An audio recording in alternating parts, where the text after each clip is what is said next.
Hi friends, मैं हूं मानव। Welcome two movie शूवी rumour मिल का एपिसोड नंबर 60। अच्छा नंबर है 60। राउंड फिगर हो जाता है। पांच छह चीज़ों के बारे में बात करेंगे। जो छठी चीज़ है वो बहुत ही कंसंट्रेशन से सुनना। बॉलीवुड इज डाइंग, ये ऑफ लेटली बहुत ही पॉपुलर सा एक टर्म हो गया है। और ये क्यों डाइंग हो रहा है, क्यों करण जौहर ने अपनी कंपनी बेच दी है, क्या उसके पास पैसे नहीं है, क्या हो गया है ये सब सीन, उसके बारे में थोड़ी सी बात करेंगे। बहुत से लोगों ने अपने ओपिनियन शेयर करे, मैं अपना ओपिनियन शेयर करूँ कि मुझे सबसे बड़ा रीज़न क्या लगता है। हालांकि रीज़न दो तीन लेवल पे हैं। फर्स्ट, और ये कुछ रीजन तो ऐसे हैं जो किसी को डाइजेस्ट भी नहीं होंगे और वो लोगों को लगे ऐसा थोड़ा ना होता है, बात करेंगे। लेकिन फर्स्ट नंबर पे जो ठग लाइफ है, मनी रत्नम की मूवी, और इसके अंदर बहुत ही टैलेंटेड कमल हसन है। उसका जो डिशम डिशम होने वाला है वो राजा साहब से होने वाला है। एक तमिल मूवी होने वाली है, एक तेलुगु मूवी होने वाली है, लेकिन दोनों एक दूसरे की लैंग्वेज के अंदर डब्ड होके आएंगी। 10 अप्रैल को आएंगी, 2025 के अंदर आएंगी। मुझे नहीं लगता कि ये क्लैश कोई ज़्यादा मायने रखता है। हालांकि इसको बहुत बड़ा दिखाया जा रहा है, क्योंकि जो चलने वाली बात है, तो आप किसी भी हालत में ये नहीं देखेंगे कि प्रभास जो है वो तमिल मार्केट में कमल हसन को ओवरशैडो कर जाएगा एंड वाइस वर्सा। तो ये तो क्लैश जो है ये जबरदस्ती का र्यूमर ही बना के रखा हुआ है। ये कोई क्लैश नहीं है। ये अपने अपने क्षेत्र में बहुत अच्छा बिजनेस करेंगी। राजा साहब तेलुगु मार्केट के अंदर और ठग्स लाइफ का तमिल मार्केट के अंदर, और थोड़ा बहुत रिपल इफेक्ट आएगा क्योंकि ये डब लैंग्वेज में भी वहां पर जाएगा। दोनों के एक दूसरे के क्षेत्र में फैंस हैं। ये दोनों ही मूवी हिंदी के अंदर भी आएंगी, तो पहली चॉइस मुझे ऐसा लगता है कि राजा साहब होगी। यहाँ पर हिंदी की बेल्ट में प्रभास के बहुत सारे फैंस हैं, तो डिस्ट्रीब्यूशन वाइज मुझे लगता है 75% जो स्क्रीन होंगे, जो इस रीजनल तो नहीं बोलना चाहिए, आजकल सब कुछ पैन इंडिया हो गया, let's say other than Hindi language के जितने भी स्क्रीन अलॉट होंगे, 75% जो होंगे राजा साहब को होंगे, 25% ठग लाइफ को होंगे। वो भी तब अगर ढंग से प्रमोट हो गई तो, नहीं तो बहुत हद तक राजा साहब को मिल जाएंगे। अब देखो, टॉम हॉलैंड की तो बल्ले बल्ले हो गई है। टॉम हॉलैंड स्पाइडरमैन 4 अनाउंस हो गई है, आपको पता होगा। 24 जुलाई 2026 के अंदर आ जाएगी। लोगों को बड़ा मजा आ रहा है। फिर बहुत ही जल्दी आपको देखने को मिल जाएगी एक और ही मूवी, एवेंजर्स डूमडे। 1 मई को देखने को मिल जाएगी। उसके अंदर कैप्टन मार्वल लीड हीरो होंगी। तो ये तो आसपास का मार्वल वाला कंपटीशन हो गया। बाय द सेम टाइम 17 जुलाई को, यानी कि एक हफ्ता पहले ही, टॉम हॉलैंड की एक और पिक्चर आ रही होगी जिसके अंदर उनका बहुत ही सिग्निफिकेंट सा रोल है, बहुत ही इंपॉर्टेंट रोल है, जहाँ एक्टिंग प्रोवेस का एपिटोम होगा। क्रिस्टोफर नोलन की वो पिक्चर होगी, मैट डेमन भी होंगे। और बहुत ही जल्दी आपको उन बहुत सारी मूवीज में टॉम हॉलैंड को देखोगे, और एक में सुपर हीरो होगा और एक के अंदर कोई और रोल होगा। तो आपको इनकी एक्टिंग का जो जिसे कहते हैं ना विथ, वो अच्छे से दिखने की मिल जाएगी। और एक एक्टर के लिए बहुत चैलेंजिंग हो जाता है इतने शॉर्ट ड्यूरेशन में दो अलग अलग तरीके की जॉनर की मूवी रिलीज करना। बट कुछ लोग चाहते हैं कि अलग अलग तरीके का फ्लेवर आए, तो मेरा अलग सा नाम हो। थर्ड नंबर पे एक्साइटिंग न्यूज़ है, लेकिन थोड़ी कंफ्यूजिंग न्यूज़ भी है। मिर्ज़ापुर द फिल्म 2026 के अंदर रिलीज होगी। स्टार कास्ट वही है, मुन्ना भैया भी है इसके अंदर, जिंदा है। और मैं अमर हूँ, ऐसा उनका डायलॉग भी आया है। टीजर जो है आ चुका है, 2026 में आएगी। इसके अंदर आपके पास गुड्डू भैया भी आ जाते हैं, इसके अंदर आपके पास कंपाउंडर भी आ जाता है, और कालीन भैया तो है ही हैं इसके अंदर। और छोटा सा एक ग्लिम्स आता है पीछे, कुछ और एक दो कैरेक्टर्स भी दिखते हैं जो आए गए हो जाते हैं। बट मुद्दे की बात यह है कि जब कभी भी कोई भी बड़ी सीरीज ले लीजिए, जैसे ब्रेकिंग बैड ले लीजिए, तो आपके तीनों से उसको कंक्लूड किया गया था। और अब आप ले लीजिए पीकी ब्लाइंडर्स, तो उसको अभी एक कंक्लूजन होगा कि स्टोरी बहुत ज़्यादा लेंदी थी और उसको राइटफुल कंक्लूजन के लिए पिक्चर में कन्वर्ट किया जा रहा है। अब या तो इसको एज ए कंक्लूजन यूज होगा, कंक्लूजन यूज होगा तो ये मुन्ना भाई या कैसे वापस आ गए, क्या ये सिर्फ इसकी मेमोरी होगी, या फिर इसके कुकर में दिखाया जाएंगे फ्लैशबैक के अंदर। और अभी क्योंकि विक्रांत मैसी इसके अंदर नहीं दिखाया गया है, तो इसका मतलब ये होगा कि ये कंक्लूजन की साइड के अंदर ही जाएगा, क्योंकि एंड में सिर्फ कलीन भैया वर्सेस जो है मुन्ना भैया और है। तो इसका मतलब है कि मिर्जापुर 4 आएगा ही नहीं। ऐसा भी हो सकता है। तो ये एक तो बात ये होगी, या फिर ये एक अलग नई स्टोरी है। कई बार होता है कि कैरेक्टर सेम ले लिया, अब एक स्टोरी को एक स्पिन ऑफ दे दिया। वो तब होता है कि जब आप स्टोरी के राइट्स खरीद लेते हो और उसको एक नया रूपांतर दे देते हो। सेम प्रोडक्शन हाउस सेम चीज को अलग तरीके से प्रेजेंट नहीं करता। तो मेरा मानना ये है कि ये कंक्लूजन की तरफ जा रही है। मिर्जापुर 4 शायद नहीं आने वाला है अब, ये कंक्लूजन की तरफ जाएगा, क्योंकि स्त्री में स्त्री नहीं, 3 में मिर्जापुर सीजन 3 के अंदर काफी स्लिपेजेस थी और काफी बोरिंग, और मतलब ऐसा लग रहा था कि सब भूल भाल ही गए कि मिर्जापुर इतना ग्रेट कैसे था। 1 और 2 के अंदर इतना पीक किया और 3 के अंदर बिल्कुल ही ढूम ढूम हो गया। ठीक है, फोर्थ नंबर पे, ये मैंने ढूम ढूम का शब्द इसलिए इस्तेमाल किया क्योंकि हमारी पॉजिटिविटी जिंदा है। बहुत लोग यहाँ पर गाली और अजीब अजीब से शब्द यूज कर लेते हैं। मुझे नहीं अच्छा लगता कि कैमरा के सामने आओ और ये सब चीजें बातें करो। तो मेरे को बड़ा अच्छा लगता है कि हम एटलीस्ट ये मेंटेन करके चल रहे हैं चैनल के ऊपर। तारीफ हो गई अपनी, तारीफ झूठी नहीं है, मतलब जेन्युइनली मेंटेन करने की कोशिश करता है। फिर चलते हैं फोर्थ नंबर पे। ये न्यूज़ थोड़ी अजीब है कि करण अर्जुन री रिलीज हो रही है, लेकिन इसके अंदर अच्छी बात यह है कि पुरानी जितनी भी मूवीज थी, कल्ट मूवीज थी या फिर अंडरडॉग मूवीज थी, वो अच्छी आ रही हैं, जैसे कि तुम बद। लेकिन एट द सेम टाइम यहाँ पर टाइगर और पठान में हमने देखा था कि ये दोनों स्टार्स आजकल इतने बड़े हो गए हैं कि इनके फैन क्लब्स एक दूसरे का सर फाड़ रहे हैं। और अगर जेन्युइनली मेरे को लगता है कि किसी दिन आसपास आमने सामने आ गए ये दोनों fan clubs, and specifically SRK के जो फैन क्लब्स हैं वो बहुत ही कट्टर तरीके के हैं, मैंने देखा है उनको।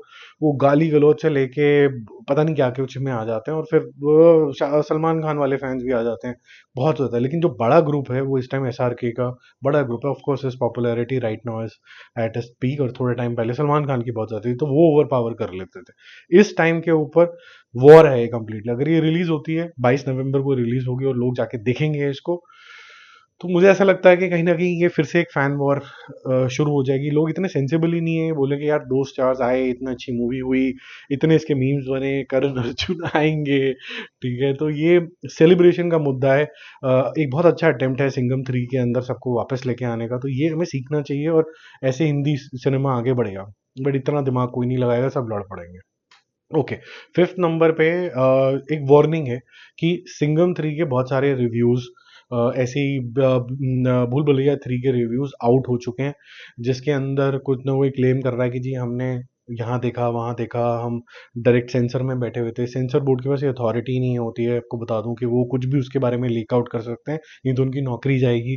तो जो कुछ भी ये क्लेम कर रहे हैं इन पे ना जाए, क्योंकि इनका क्लेम ये भी है कि apart from the nice movie, Arjun Kapoor का और रणवीर सिंह का काफी अच्छा कैरेक्टर होगा। मुझे लगता है इन्होंने सिर्फ ट्रेलर देख के थोड़ा सा रिएक्शन सा डाल दिया ताकि उत्तेजना बढ़ जाए और इनके फॉलोअर्स वॉलोअर्स बढ़ जाए, क्योंकि वो लग रहा है कि थोड़ा सा डिफरेंशिएटेड सा रोल है इनका। तो इन्हीं के बारे में बात बोल दो तो थोड़ी सी और हवा लग जाएगी। तो आप थोड़ा सा इस तरीके के जो रिव्यूज हैं उनसे दूर रहें। फर्स्ट डे का शो लगने दीजिए और तब जो भी आप जिनको भी फॉलो करते हैं, जिनको भी मानते हैं, उनका देखिए। अब 6 नंबर पे बॉलीवुड इज डाइंग। इसको तो कोई बचा ही नहीं सकता। इसके रीजंस क्या हैं? इसके मल्टीपल रीजंस हैं। एक तो कोरोना के बाद लोगों का टेस्ट चेंज हो गया, बड़ा सिंपल सा है। ये जो एक्सपोजर था कि साउथ की फिल्में जो डब होके देख सकते हैं, उसको हम रीमेक में क्यों देखें, और नेगेटिविटी फैल गई। बहुत बड़ा रीजन सुशांत सिंह राजपूत के टाइम पे जो एंटी बॉलीवुड चला, हालांकि वो बॉलीवुड से उसका लेना देना कुछ खास था नहीं, सबको पता है, लेकिन फिर भी जो चला वो एक प्रॉब्लम हो गया। इन बिटवीन जो मेरे को लगता है कॉर्पोरेटाइजेशन हुआ, तीसरा फैक्टर, उस वो भी बहुत बड़ा फैक्टर है, जिसके अंदर जो स्टूडियोज बनने लग गए, बड़े बड़े प्रोडक्शन हाउसेस बनने लग गए, उन्होंने ये डिसाइड करना शुरू कर दिया कि किस तरीके की पिक्चर बनेगी, और क्रिएटिविटी थोड़ी सी बैक सीट लगी। बट वो इतना बड़ा रीजन नहीं है, क्योंकि अगर आप कुछ बनाते हो और वो नहीं चलता, eventually over a period of time आपको वही बनाना पड़ेगा जो पब्लिक चाहती है, ठीक है। तो वो मेरे लिए इतना बड़ा रीजन नहीं है। चौथा रीजन जो मेरे को ऐसा लगता है कि जो ये जो राइज ऑफ सोशल मीडिया हुआ है और उसके अंदर फैन क्लब्स जो बन गए हैं, और फोर्स्ड फैन क्लब्स भी बने हैं कि हर स्टार ने पैसे दे दे के अपने अपने क्लब्स बनाए हैं, उसको फीड किया है। तो वैसे ही हो गया कि जैसे यूएस ने पहले कुछ उग्रवादी खड़े करे, फिर उसके बाद वही उग्रवादी उनके सर पे नाचने लग गए, ये वही हो रहा है। तो ये सारे जो लोग हैं ये बिल्कुल एक दूसरे से लड़ने भड़ने में लग गए हैं, तो जो यूनिटी थी वो चली गई। बट लास्टली मुझे ऐसा लगता है कि इन सबके पीछे ना एक अलग ही एनिमल है जो कोई नहीं देख रहा है। ये मैं बहुत बारी बोल चुका हूँ, लेकिन मैं एक बारी दोबारा से समझाता हूँ। बॉलीवुड इज नॉट डाइंग कि हम रूटेड पिक्चर नहीं बना रहे हैं या फिर इस तरीके की पिक्चर नहीं बना रहे हैं, उस तरीके की पिक्चर नहीं बना रहे हैं। सारी पिक्चरें पहले भी ऐसे बनती थी। कोई किसी चीज़ से बोर नहीं हुआ है। हर तरीके का ऑडियंस होता है, वो महंगी पिक्चर, सस्ती picture, templated mass picture, romantic picture, urban picture, गांव खेड़े की धोती पिक्चर, सब देखने के लिए लोग तैयार हैं। लेकिन देखने के लिए आपके पास एक पॉकेट होना चाहिए ताकि आप बार बार जाके देख पाएं और मल्टीपल पिक्चर देख पाएं। अब हुआ ये है कि जिस तरीके से, जिस स्पीड से पीवीआर, आइनॉक्स और ये सब लोगों का कंसोलिडेशन हो गया है, ये मोनोपोली हो गई है कि अगर आप बड़े शहर के अंदर हैं तो सिंगल स्क्रीन आपको दिखेंगे नहीं, आपको मल्टीप्लेक्स के अंदर जाना पड़ेगा। It's like a mall versus a normal market. Normal market में आप जाते हैं, आपको हर चीज़ सस्ती मिलती है, आपको कोई ऐसे जबरदस्ती के टैक्सेस नहीं लगाए जाते हैं। ऐसे ही यहाँ पर जब आप जाते हैं सिंगल स्क्रीन के अंदर, आपको 150 रुपये की टिकट मिल जाती है। एक बारी के अंदर करीबन 800 जने की सीट होती है उसके अंदर, अप टू 800 सीट्स।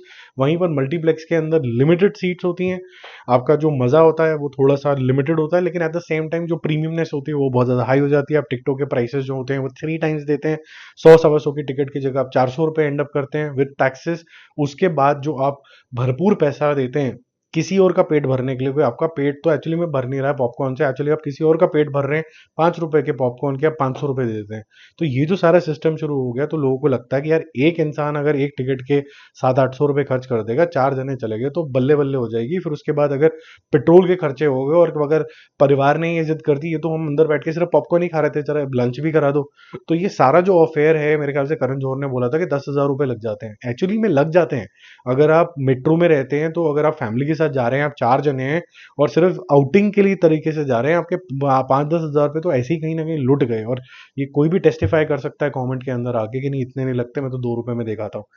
जेनविनली अगर इतने पैसे लगने लग जाते हैं, तो लोगों की हिम्मतें टूटनी शुरू हो जाती हैं। और इससे हुआ क्या है कि जो सिंगल स्क्रीन थे वो कम होने शुरू हो गए, मल्टीप्लेक्सेस बड़े होने शुरू हो गए। मल्टीप्लेक्स का जो ऑडियंस है उसके पास टाइम का भी कंस्ट्रेंट है, वो ज्यादा जा भी नहीं पाता, वो कॉर्पोरेट्स और इसके अंदर ज्यादा बिजी हो जाता है। अब उससे होता क्या है कि आपके जो नंबर ऑफ स्क्रीन हैं, जो एक जमाने के अंदर 15-16 हज़ार थे, वो रिड्यूस होके नेशनल लेवल पे 9500 रह गए। और हिंदी बेल्ट के अंदर तो मतलब माशाल्लाह 5,000 भी स्क्रीन नहीं रह गए।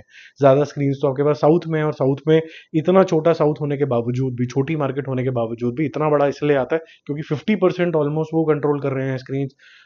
सबको कॉन्फिडेंस है कि लोग जो हैं सस्ता सुंदर टिकाऊ में जाके देख के आ जाएंगे। नॉर्मली पिक्चर के कॉस्ट वहां पर 100, 120, 125, 130 रुपए की मलयालम मूवी जितनी देखनी है आप देख लो। यहाँ पर क्योंकि accessibility has been an issue, ये जो सिंगल स्क्रीन है वो डिस्करेज हो चुके हैं।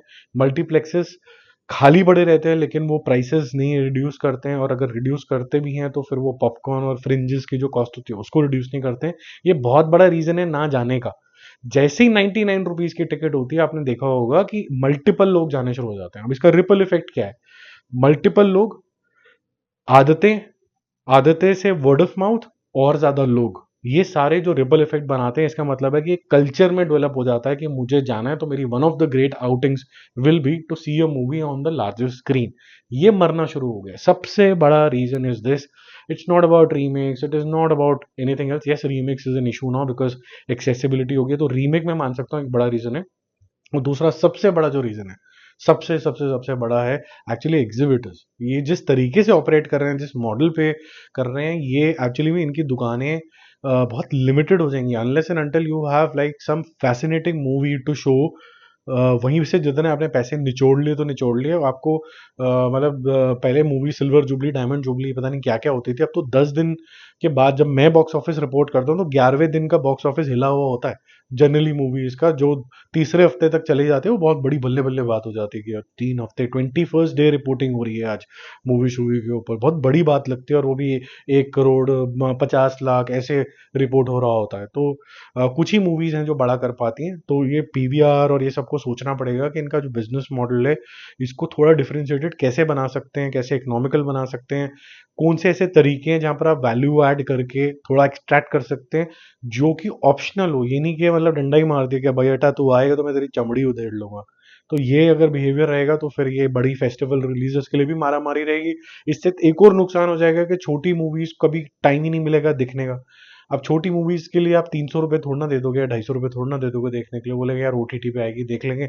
250 इंटू 4,000, 1,500 रुपये की मूवी है, पता नहीं कौन सी मूवी है ये, कहाँ देख क्यों देखनी है इसको। तो आप देखें, तो अगर ये 24 भी जो आई मूवी, सॉरी 12वीं फेल जो मूवी आई, ये जो मूवी आई, ये हो सकता है बहुत बड़ा कर जाती, क्योंकि ये पैसे ही इसके इतने ज्यादा थे। अगर नॉमिनल होती तो फिर बोलते कि यार ठीक है, इतनी तारीफें हो रही हैं तो हम जाके कर लेते हैं। लास्टली मैं एक चीज और बोलूंगा कि ये जो लालच के चक्कर में अलग अलग डायमेंशन की कॉन्वर्सेशन चलती है ना, कि मूवी इसलिए देखो कि इसने 100 करोड़ कर लिए, मूवी इसलिए देखो कि ये फास्टेस्ट 1,000 करोड़ वाली है, मूवी इसलिए देखो कि हुआ 100 करोड़ है, हम बताएंगे 300 करोड़। जो नंबर गेम हो गई है ना, इससे इमोशन मर गया है पिक्चर का। तो मुझे ऐसा लगता है कि ये जो चलन है, कुछ आपको खुद के अंदर ही करेक्शंस करने पड़ेंगे। But largest correction, trust me, lies at two places. One, remake मत करो। सेकंड, एक ये जो एग्जीबिटर्स वाला जो मामला है कि इतना महंगा, इसको कहीं ना कहीं कंसोलिडेशन की जरूरत है। अगर आप इस बात से एग्री करते हैं तो एक लाइक शेयर जरूर कर देना। Bye bye.